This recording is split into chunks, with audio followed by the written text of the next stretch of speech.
नमस्कार साथियों, स्वागत है आप सभी का IW एजुकेशन यूट्यूब चैनल में।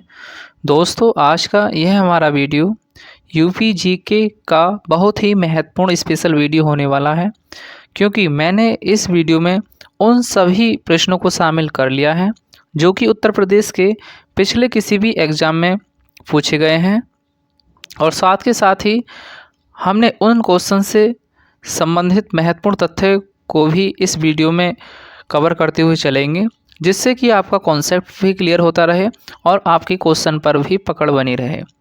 इस तरह से अगर आप पढ़कर चलेंगे तो आपके सामने पेपर में किसी प्रकार का कोई भी क्वेश्चन यहाँ से आता है तो आपको उसे हल करने में कठिनाई नहीं होगी। तो आइए चलते हैं हम पहले प्रश्न की तरफ। उत्तर प्रदेश में सर्वप्रथम किस पक्षी विहार की स्थापना की गई थी? तो सर्वप्रथम ऑप्शन बी राइट हो जाएगा, नवाबगंज पक्षी विहार की स्थापना की गई थी। इससे रिलेटेड मुख्य तथ्य की अगर हम बात करते हैं, इसकी स्थापना 1957 में हुई थी और ये उन्नाव ज़िले में पड़ता है। उन्नाव ज़िले में पड़ता है। इसी का नया नाम बदलकर शहीद चंद्रशेखर आज़ाद पक्षी विहार कर दिया गया है। तो ये इससे संबंधित महत्वपूर्ण तथ्य थे, यह भी यहाँ से पूछ सकता है आपसे एग्ज़ाम में। तो ये सभी बहुत इम्पोर्टेंट क्वेश्चंस होने वाले हैं। अगर आपने इस चैनल को सब्सक्राइब, लाइक, शेयर नहीं किया है तो बेटा इस सेशन को अपने दोस्तों के साथ शेयर जरूर कर दें। आइए चलते हैं नेक्स्ट क्वेश्चन की तरफ। उत्तर प्रदेश का राजकीय वृक्ष क्या है? बहुत ही इम्पोर्टेंट क्वेश्चन है और बहुत ही सरल भी क्वेश्चन है। अगर बात आती है राजकीय वृक्ष की उत्तर प्रदेश की, तो वो यहाँ पर हो जाता है आपका अशोक सीता, यानी ऑप्शन सी यहाँ पे राइट हो जाएगा। जब बात आ ही गई है राजकीय वृक्ष की तो हम इस रिलेटेड और भी महत्वपूर्ण तथ्य के बारे में डिस्कस कर लेते हैं। जैसे कि अगर हम बात करते हैं राजकीय पशु के बारे में, जैसे कि राजकीय वृक्ष हमारा अशोक सीता हो जाता है, तो राजकीय पशु की बात करते हैं तो आपका बारहसिंगा हो जाएगा। राजकीय पक्षी की बात करते हैं तो आपका सारस क्रौच हो जाएगा। राजकीय खेल हॉकी हो जाएगा आपका, और राजकीय पुष्प पलाश हो जाएगा जो टेसू का रहता है। अगला क्वेश्चन है, उत्तर प्रदेश की सबसे लंबी नहर कौन सी है?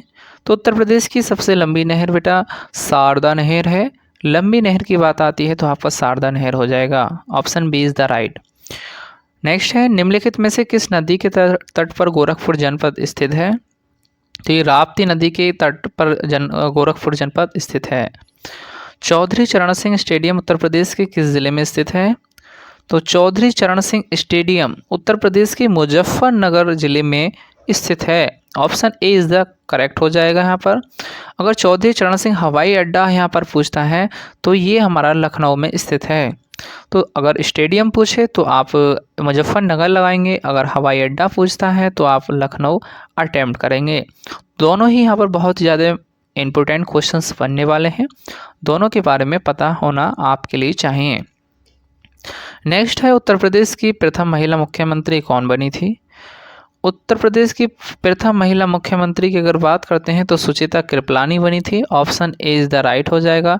अगर पहले मुख्यमंत्री की बात करते हैं तो जीबी पंत थे, जिनको हम गोविंद बल्लभ पंत के नाम से भी जानते हैं। अगला क्वेश्चन है, उत्तर प्रदेश के किस स्थान का दशहरी आम विश्व प्रसिद्ध है? तो उत्तर प्रदेश की मलिहाबाद का दशहरी आम विश्व प्रसिद्ध है, जो लखनऊ में पड़ता है, तो मलिहाबाद आप लगा देंगे। Option C is the right. अगर बात आएगी ये दशहरी आम की तो यहाँ पर लंगड़ा आम की भी बात कर लेते हैं। तो लंगड़ा आम बनारस का एक प्रसिद्ध आम है।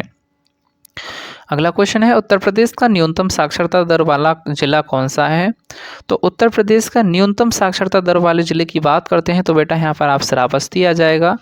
अगर हम बात करते हैं यूपी का सबसे ज़्यादा साक्षरता वाला जिला तो यहाँ पर आपका गौतम बुद्ध नगर आ जाएगा। क्या लगाएंगे? गौतम बुद्ध नगर।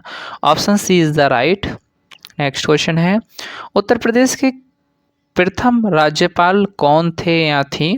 तो उत्तर प्रदेश के प्रथम राज्यपाल की बात करते हैं तो सरोजिनी नायडू थी, जिनकी समयावधि 1947 से 1949 तक रही थी। तो ये कुछ महत्वपूर्ण तथ्य है।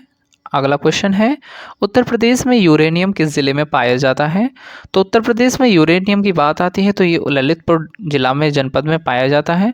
अगर बात करते हैं सोनभद्र की तो सोनभद्र में सबसे ज़्यादा क्या पाया जाता है? तो पाइराइट्स पाए जाते हैं। सोनभद्र में पाइराइट्स पाया जाता है। अगला क्वेश्चन है उत्तर प्रदेश में परमाणु विद्युत केंद्र कहाँ स्थापित है? तो उत्तर प्रदेश में परमाणु विद्युत केंद्र नरोरा में स्थित है। Option A is the right. Next है ओबरा ताप विद्युत केंद्र की स्थापना किस देश के सहयोग से की गई है? तो जो ओबरा ताप विद्युत केंद्र है ना दोस्तों, वो सोवियत संघ रूस के सहयोग से की गई है। Option D. अगर बात आती है किस जनपद में स्थित है, तो ये सोनभद्र के अंदर स्थित है। इसकी स्थापना रूस के सहयोग से की गई थी। जिसके सहयोग से? संयुक्त संघ सोवियत संघ रूस के सहयोग से की गई है, जो सोनभद्र में स्थित है। अगला क्वेश्चन है बहुत ही ज़्यादा महत्वपूर्ण इंपॉर्टेंट है। उत्तर प्रदेश में विधान परिषद सदस्यों की संख्या कितनी है? तो विधान परिषद जो सबसे अधिक जनसंख्या है वो उत्तर प्रदेश में है, यानी 100 है। Option D is the right. अब बात आ ही गई है तो हम यहाँ पे लोकसभा राज्यसभा की भी बात कर लेते हैं, कितनी संख्या रहती है, क्योंकि उत्तर प्रदेश में सबसे ज़्यादा संख्या रहती है। क्योंकि लोकसभा की बात करते हैं तो 80 सीटें रहती हैं, राज्यसभा की बात करते हैं दोस्तों तो 31 सीटें रहती हैं, यानी 31। विधानसभा में भी 403 सीटें रहती हैं और विधान परिषद में जैसे कि अभी बताया 100 रहती हैं। क्योंकि सबसे ज़्यादा जनसंख्या वाला राज्य है तो इस वजह से यहाँ पर सीटें भी आपको अधिक देखने को मिलती हैं। तो यहाँ पर अगर लोकसभा पूछे तो 80 अटेम्प्ट करेंगे, विधान परिषद पूछे तो 100, विधानसभा पूछे तो 403, राज्यसभा पूछता है तो आप 31 यानी 31 लगा देंगे। अगला क्वेश्चन है आगरा लखनऊ एक्सप्रेसवे की लंबाई कितनी है? तो आगरा लखनऊ एक्सप्रेसवे की लंबाई 302 किलोमीटर है। Option A is the right है हो जाएगा यहाँ पर। अगर बात करते हैं ये 6 लेन का एक एक्सप्रेसवे है जो आगरा को लखनऊ से जोड़ता है। उत्तर प्रदेश में प्रथम रेलगाड़ी कब चलाई गई थी? तो उत्तर प्रदेश में प्रथम रेलगाड़ी 1859 ईस्वी में चलाई गई थी। उत्तर प्रदेश में प्रथम रेलगाड़ी 1859 में प्रयागराज से कानपुर तक चलाई गई थी। अगर बात करते हैं भारत में तो भारत में प्रथम रेलगाड़ी 1853 ईस्वी में चलाई गई थी, मुंबई से ठाणे के बीच। अगला क्वेश्चन है भारत वर्ष में प्रथम कृषि विश्वविद्यालय की स्थापना कहाँ की गई थी? तो भारतवर्ष में प्रथम कृषि विश्वविद्यालय पंतनगर में स्थापित किया गया था। भारत का पहला कृषि विश्वविद्यालय 1960 में पंतनगर में स्थापित किया गया था, जिसका नाम गोविंद वल्लभ पंत रखा गया। उत्तर प्रदेश कृषि अनुसंधान परिषद कहाँ स्थित है? तो ये लखनऊ में स्थित है। अगर केंद्रीय औषधि अनुसंधान केंद्र इसकी भी बात आए तो ये भी लखनऊ में स्थित है आपका, है option D is the right. Next है उत्तर प्रदेश में आंवले का सर्वाधिक उत्पादन करने वाला जिला कौन सा है? तो उत्तर प्रदेश में आंवले का सर्वाधिक उत्पादन करने वाला जो जनपद है वो बेटा प्रतापगढ़ है, अर्थात option C is the right हो जाएगा। ऑप्शन सी यहाँ पे आपका करेक्ट हो जाएगा। नेक्स्ट क्वेश्चन है उत्तर प्रदेश की किन जिलों में लाल मृदा पाई जाती है? तो उत्तर प्रदेश की मिर्ज़ापुर और सोनभद्र जनपद में लाल मृदा पाई जाती है। Option D is the right. Next question है उत्तर प्रदेश का सबसे छोटा पक्षी विहार कौन सा है? अगर सबसे छोटे पक्षी विहार की बात आती है तो यहाँ पर आपका कौन सा हो जाएगा? पटना पक्षी विहार हो जाएगा, अर्थात option B is the right हो जाएगा यहाँ पर। अगर बात करते हैं पटना पक्षी विहार कहाँ पड़ता है, तो ये एटा में पड़ता है। बखीरा पक्षी विहार कहाँ रहता है? तो ये संत कबीर नगर में है। और लाख वहसी पक्षी विहार ये कन्नौज में पड़ता है। कन्नौज का नाम आ ही गया है तो कन्नौज इत्र नगरी के नाम से जाना जाता है। इत्र नगरी के नाम से जाना जाता है तो कन्नौज को जाना जाता है बेटा। अगला क्वेश्चन है निम्नलिखित में से किस नदी के जल द्वारा अवनालिका अपर्दन द्वारा व्यूहों का निर्माण हुआ? तो चंबल नदी के द्वारा हुआ। सबसे अधिक अवलंबिका अपर्दन करने वाली नदी चंबल नदी है, अर्थात option B is the right. यहाँ पर आपका ऑप्शन बी राइट हो जाएगा। नेक्स्ट क्वेश्चन है उत्तर प्रदेश में पूर्व से पश्चिम की ओर बढ़ने पर वर्षा की मात्रा सामान्यतः कैसी रहती है? तो उत्तर से पश्चिम की ओर बढ़ने पर जो वर्षा की मात्रा है वो घटती है हमेशा और पश्चिम से पूर्व की ओर बढ़ती है। अगला क्वेश्चन है उत्तर प्रदेश के कितने जिले मध्य प्रदेश के साथ सीमा साझा करते हैं? तो उत्तर प्रदेश के कुल 11 जिले मध्य प्रदेश के साथ सीमा साझा करते हैं। तो ध्यान में रखेंगे टोटल मध्य प्रदेश के साथ जो उत्तर प्रदेश की सीमा साझा करने वाले जो जनपदों की संख्या है बेटा वो यहाँ पर आपकी 11 हो जाएगी। अगला क्वेश्चन है उत्तर प्रदेश का पूर्व से पश्चिम तक विस्तार कितना है? पूर्व से पश्चिम पूछता है तो आप यहाँ पे लगा देंगे यानी ये पूरब हो गया, ये पश्चिम हो गया, इसके बीच में जो अंतर है वो है 650 किलोमीटर। अगला क्वेश्चन है उत्तर प्रदेश का उत्तर से दक्षिण का विस्तार कितना है? तो उत्तर से दक्षिण की बात करते हैं तो 240 वर्ग किलोमीटर विस्तार है, अर्थात option A is the right. Next है भारत में उत्तर प्रदेश का क्षेत्रफल कितना है? तो भारत में यानी वर्तमान में उत्तर प्रदेश का क्षेत्रफल कितना है? तो उत्तर प्रदेश के अगर क्षेत्रफल की बात करते हैं तो 2,40,928 वर्ग किलोमीटर है। कितना है? 2,40,928 वर्ग kilometre. Option A is the right. Uttar Pradesh को कितने भौतिक भागों में विभाजित किया गया है? तो 3 भौतिक भागों में विभाजित किया गया है, तराई का क्षेत्र, मध्यवर्ती मैदान और दक्षिणी पठार। तो 3 भौतिक भागों में उत्तर प्रदेश को विभाजित किया जाता है। उत्तर प्रदेश की सबसे ऊंची पहाड़ियाँ सोनाकर, कैमूर जिलों में स्थित हैं। तो देखिए उत्तर प्रदेश की सबसे ये मिर्ज़ापुर, सोनभद्र में स्थित हैं। अगला क्वेश्चन है उत्तर प्रदेश का सबसे उत्तरी जिला कौन सा है? तो उत्तरी जिला की बात आती है तो आपका सहारनपुर हो जाता है। कौन सा जिला है? सहारनपुर है आपका। तो option D is the right. Next है उत्तर प्रदेश के किस ज़िले में सर्वाधिक वर्षा होती है? तो सर्वाधिक वर्षा की बात करते हैं तो उत्तर प्रदेश के गोरखपुर जनपद में सबसे अधिक वर्षा होती है, 184.7 cm वर्षा होती है। Option B is the right हो जाएगा यहाँ पर आपका। नेक्स्ट क्वेश्चन है उत्तर प्रदेश में शीत ऋतु में तापमान किस ओर से किस ओर बढ़ता है? तो उत्तर प्रदेश में शीत ऋतु में तापमान उत्तर से दक्षिण की ओर बढ़ता है। Option B is the right. यानी जो ऋतु का तापमान है वो उत्तर से दक्षिण की ओर बढ़ता है। तो यहाँ पर आपका जो ऑप्शन करेक्ट होने वाला है दोस्तों वो ऑप्शन बी यहाँ पे करेक्ट हो जाएगा। Option B is the right. और अभी भी दोस्तों अगर आपने अपने सेशन को शेयर नहीं किया है तो लाइव सेशन को शेयर कर दीजिए अपने दोस्तों के साथ, जिससे कि सभी बच्चे यहाँ पर जुड़े रहें और उनको हेल्प मिले उत्तर प्रदेश पुलिस में। उत्तर प्रदेश में किस ज़िले में सबसे कम वर्षा होती है? सबसे कम पूछे तो आपको मथुरा लगा देना है बेटा। और मथुरा में कितनी होती है? तो 54 cm वर्षा होती है, यानी 54 cm वर्षा होती है। ज़्यादा पूछे तो गोरखपुर और कम पूछे तो मथुरा। नेक्स्ट क्वेश्चन है उत्तर प्रदेश में वर्षा मुख्यतः किस मानसून के द्वारा होती है? तो दक्षिण से पश्चिम की ओर जो मानसून आता है उसके द्वारा उत्तर प्रदेश में वर्षा होती है। Option D is the right. Uttar Pradesh का कौन सा नगर सुहाग नगरी कहलाता है? तो फिरोजाबाद, जिसको चूड़ियों के लिए भी प्रसिद्ध है और सुहाग नगरी के नाम से जिसे जाना जाता है, तो फिरोजाबाद आ जाएगा आपका बेटा। फिरोजाबाद आपको लगा देना है। अगर बात आती है पेठा नगरी की तो आपको आगरा लगा देना है। और इत्र नगरी के जिसे जाना जाता है वो कन्नौज है। अगला क्वेश्चन है निम्नलिखित में से कौन सा सही सुमेलित नहीं है? तो सही, कन्नौज को इत्र नगरी के नाम से जाना ही जाता है, बिल्कुल राइट है। बुलंदशहर चीनी की मिट्टी कहाँ मिलता है? बुलंदशहर में मिलती है।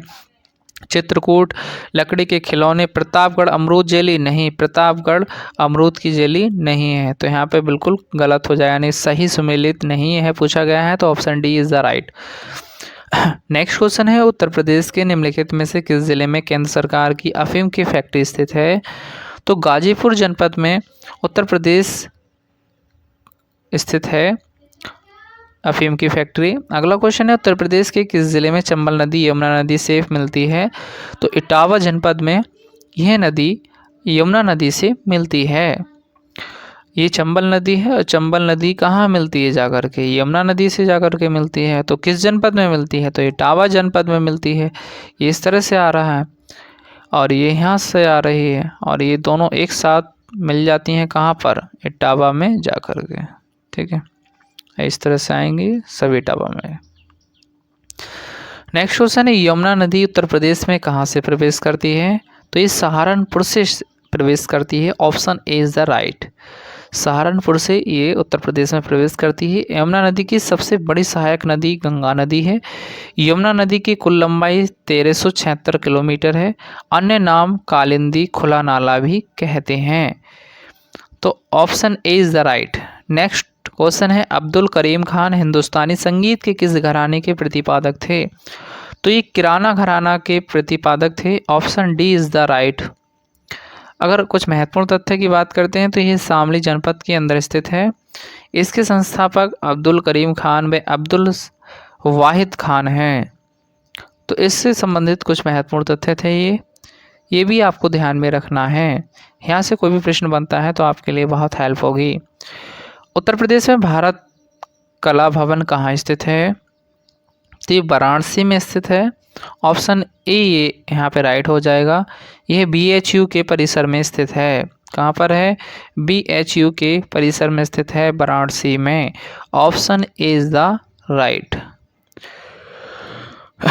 और अभी भी अगर आपने हमारे फर्स्ट सेकंड थर्ड वीडियो को नहीं देखा है, फर्स्ट सेकंड वीडियो को नहीं देखा है तो बेटा प्लेलिस्ट में जा कर के आप उन दोनों वीडियो को वॉच करें, क्योंकि ये सीरीज़ थर्ड वीडियो होने वाला है। यूपी जीके का ये तीसरा वीडियो है। तो अगर दो वीडियो को अगर आपने वॉच नहीं किया है तो उन दोनों वीडियो को भी आप वॉच कर लें, जिससे कि आपके लिए बहुत आसानी होगी समझने में यूपी-जीके को। इसी के साथ साथ हम आगे बढ़ते हैं। और दोस्तों, अपने दोस्तों के साथ सेशन को शेयर कर दीजिए, लाइक कीजिए और शेयर कर दीजिए। अगला क्वेश्चन है, अटाला मस्जिद नामक 14वीं शताब्दी के प्रसिद्ध मस्जिद उत्तर प्रदेश में किस शहर में स्थित है? तो ये जौनपुर जनपद में स्थित है। Option C is the right. इसका निर्माण की अगर हम बात करते हैं तो इब्राहिम शाह सरकी ने किया था। अगला क्वेश्चन है, निम्नलिखित में से किसे नगर महोदय श्री के नाम से जाना जाता है? तो नगर महोदय श्री के नाम से कन्नौज को जाना जाता है। ऑप्शन डी यहाँ पे राइट हो जाएगा। महोबा की बात करते हैं तो महोत्सव नगर के नाम से जाना जाता है, और कन्नौज की बात आती है तो नगर महोदय श्री के नाम से जाना जाता है। नेक्स्ट क्वेश्चन है, निम्नलिखित को सुमेलित कीजिए। तो देवी पाटन मेला कहाँ लगता है? ऑप्शन जैसे कि यहाँ पर हमारे पास सी करेक्ट हो जाएगा। 2, 3, 1, 4 जो हमारे पास 1 है वो कहाँ पर सुमेलित है? तो हमारा जो मेला लगता है देवी पाटन मेला वो बलरामपुर में लगता है। बटेश्वर मेले की बात आती है तो आगरा में लगता है। तो option C is the right. अगला क्वेश्चन है, उत्तर प्रदेश में आयुर्वेद महोत्सव का आयोजन किस जनपद में किया जाता है? तो झांसी जनपद में किया जाता है।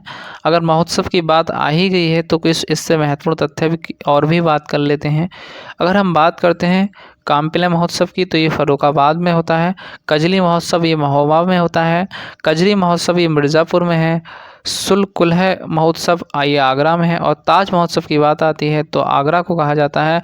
और हरिदास जयंती है कहाँ मनाई जाती है? वृंदावन में मनाई जाती है।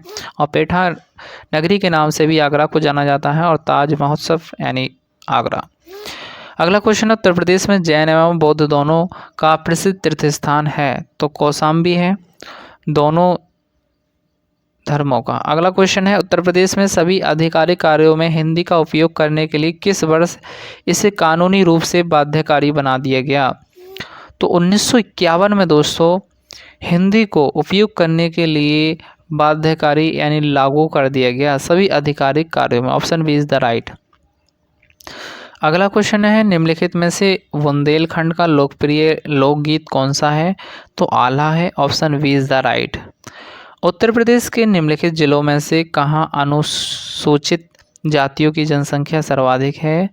तो सीतापुर में सर्वाधिक जनसंख्या है। Option B is the right. Next question है, राजीव गांधी राष्ट्रीय विमान विश्वविद्यालय उत्तर प्रदेश में कहाँ स्थित है? तो फुर्सतगंज में ही स्थित है। ऑप्शन सी यहाँ पे करेक्ट हो जाएगा आपका, राजीव गांधी राष्ट्रीय विमान विश्वविद्यालय। अगला क्वेश्चन है, उत्तर प्रदेश पंडित दीनदयाल उपाध्याय पशु चिकित्सा विज्ञान विश्वविद्यालय एवं गो अनुसंधान संस्थान स्थित है? तो ये आपका मथुरा में स्थित है। Option D is the right. भारतीय चारागाह एवं चारा अनुसंधान संस्थान स्थित है? तो ये झांसी में स्थित है। स्थापना की बात करते हैं तो 1962 में हुई थी। Option C is the right. यहाँ पे आपका ऑप्शन सी यहाँ पे करेक्ट होने वाला है। नेक्स्ट क्वेश्चन है, 2011 की जनगणना के अनुसार उत्तर प्रदेश की कितने प्रतिशत आबादी ग्रामीण क्षेत्रों में रहती है? तो 2011 की जनगणना के अनुसार उत्तर प्रदेश में 77.73% जनजाति मतलब जाति ग्रामीण क्षेत्र से बिलोंग करती है और बाकी जो जाति है वो 22.27% इस शहरों में निवास करती है। अगला क्वेश्चन है 2011 की जनगणना के अनुसार निम्नलिखित में से उत्तर प्रदेश के किस जिले की जनसंख्या सबसे अधिक थी? तो प्रयागराज जनपद की जनसंख्या सबसे अधिक थी। ऑप्शन सी यहाँ पे आपका करेक्ट हो जाएगा। नेक्स्ट क्वेश्चन है उत्तर प्रदेश में सस्य जलवायु क्षेत्रों की संख्या है? तो 9 है यहाँ पर। Option C is the right. Uttar Pradesh में के निम्न में से कौन से जिले की सीमा मध्य प्रदेश के साथ साझा नहीं करती है? तो बात करते हैं, देखिए इलाहाबाद की भी सीमा कहाँ से साझा, इलाहाबाद को ही प्रयागराज के नाम से जाना जाता है जो मध्य प्रदेश से सटा हुआ है। मिर्ज़ापुर भी है, इटावा भी है, लेकिन अलीगढ़ नहीं है। तो अलीगढ़ क्या है? तो ये नहीं है, तो ऑप्शन डी पूछ हो जाएगा यहाँ पर, क्योंकि नहीं है पूछा है तो यहाँ पे आपको अलीगढ़ लगा देना है। Option D is the right हो जाएगा यहाँ पर आपका। नेक्स्ट क्वेश्चन है उत्तर प्रदेश का सबसे बड़ा जिला कौन सा है? तो उत्तर प्रदेश का सबसे बड़ा जिला लखीमपुर खीरी है। सबसे बड़े की बात आती है तो लखीमपुर खीरी लगाएंगे। सेकंड की बात करते हैं तो सोनभद्र और थर्ड की बात करते हैं तो हरदोई। और सबसे छोटे की बात आती है तो उत्तर प्रदेश का सबसे छोटा जिला कौन सा है? तो हापुड़ सबसे छोटा जिला है। लखनऊ शहर निम्नलिखित में से किस नदी के तट पर स्थित है? तो लखनऊ शहर गोमती नदी के तट पर स्थित है। ऑप्शन बी यहाँ पे आपका करेक्ट हो जाएगा। उत्तर प्रदेश का पूर्व में किस नाम से जाना जाता था? तो उत्तर प्रदेश को पूर्व में यूनाइटेड प्रोविंस के नाम से जाना जाता था। Option A is the correct. 1950 से पहले उत्तर प्रदेश को यूनाइटेड प्रोविंस के नाम से जाना जाता था। अगला क्वेश्चन है जनसंख्या के अनुसार भारत का सबसे बड़ा राज्य कौन सा है? तो भारत का सबसे बड़ा राज्य उत्तर प्रदेश है। जनसंख्या के मामले में सबसे ज़्यादा सीटें भी, तो सारी चीज़ें यहाँ पर ही रहती हैं। अगला क्वेश्चन है क्षेत्रफल के अनुसार उत्तर प्रदेश का देश में कौन सा स्थान है? तो उत्तर प्रदेश की बात करते हैं क्षेत्रफल की दृष्टि में तो चौथा स्थान प्राप्त करता है हमारा उत्तर प्रदेश। पहले स्थान की बात करते हैं तो राजस्थान को पहला स्थान जाता है, दूसरा स्थान मध्य प्रदेश को, तीसरा स्थान महाराष्ट्र को और चौथा स्थान हमारा उत्तर प्रदेश को प्राप्त होता है। तो ये सभी महत्वपूर्ण तथ्य थे। राजस्थान, मध्य प्रदेश और आपका महाराष्ट्र और आपका यूपी यानी उत्तर प्रदेश, ये क्रम है इनका। कई बार लगाने के लिए भी बोल देता है तो आपको पता होना चाहिए। नेक्स्ट है निम्न में से इत्र नगरी के नाम से किसे जाना जाता है? तो बेटा अभी हमने बताया इत्र नगरी के नाम की, अगर इत्र नगरी की बात आती है तो कन्नौज को जाना जाता है, अर्थात ऑप्शन सी यहाँ पे आपका करेक्ट हो जाएगा। अगर बात आ ही गई है तो आगरा को भी बात जान लेते हैं। तो आगरा की बात आती है तो पेठा नगरी के नाम से जाना जाता है आगरा को, और पेड़ा नगरी के नाम से मथुरा को जाना जाता है, और इत्र नगरी के नाम से कन्नौज को जाना जाता है। अगला क्वेश्चन है उत्तर प्रदेश का नाम उत्तर प्रदेश कब पड़ा? तो उत्तर प्रदेश का नाम उत्तर प्रदेश 24 जनवरी 1950 को पड़ा। राष्ट्रीय बालिका दिवस भी 24 जनवरी को ही मनाया जाता है और उत्तर प्रदेश दिवस भी 24 जनवरी को ही मनाया जाता है। तो ये कुछ महत्वपूर्ण तथ्य थे इससे संबंधित, ये हमें पता होना चाहिए। उत्तर प्रदेश जो दिवस मनाया जाता है वह 24 जनवरी को मनाया जाता है। अगला क्वेश्चन है प्रदेश में दिया सलाई उद्योग बनाने का प्रमुख केंद्र कौन सा है? तो ये बरेली में है। ऑप्शन डी यहाँ पे राइट हो जाएगा। अगर बात आ ही गई है तो चीनी उद्योग की भी बात कर लेते हैं तो सीतापुर में होता है। चमड़ा उद्योग की अगर बात आती है तो कानपुर में है, और नवाबों के शहर की बात आती है तो लखनऊ को बोला जाता है, और दिया सलाई के लिए जो उपयोग है वो बरेली है, और सेकंड नंबर पर आपका सहारनपुर सुरमा नगरी आता है। तो ये ध्यान में रखेंगे। नेक्स्ट क्वेश्चन है किस वर्ष उत्तरांचल उत्तर प्रदेश से अलग हुआ? तो 9 नवंबर 2000 को उत्तर प्रदेश से उत्तरांचल यानी अर्थात उत्तराखंड को अलग कर दिया गया, जिससे उत्तर प्रदेश का विभाजन हुआ। सन 2000 में उत्तराखंड भारत का 27वां राज्य बना। यह भी महत्वपूर्ण तथ्य है। अगला क्वेश्चन है प्रदेश में टाला बनाने वाला प्रमुख केंद्र कौन सा है?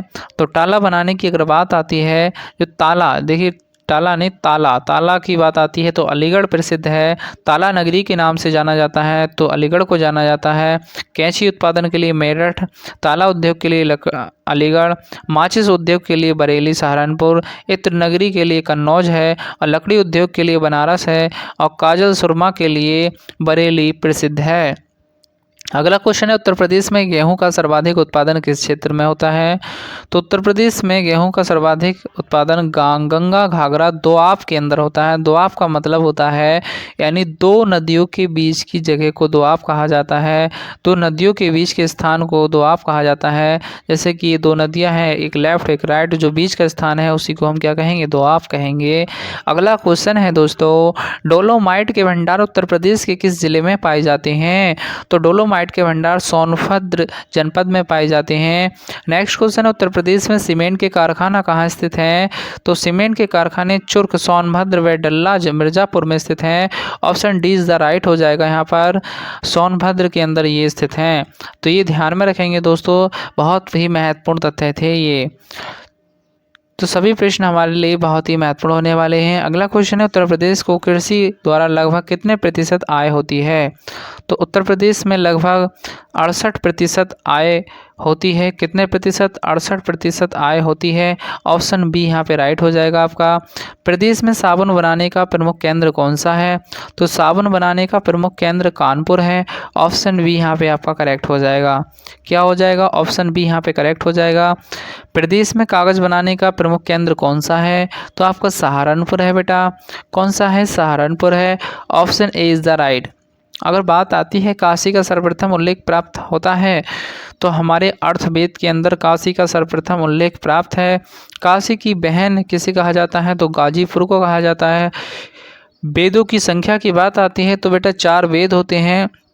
शुरुआत में वेदों की संख्या 3 थी, बाद में अथर्ववेद को लाया गया।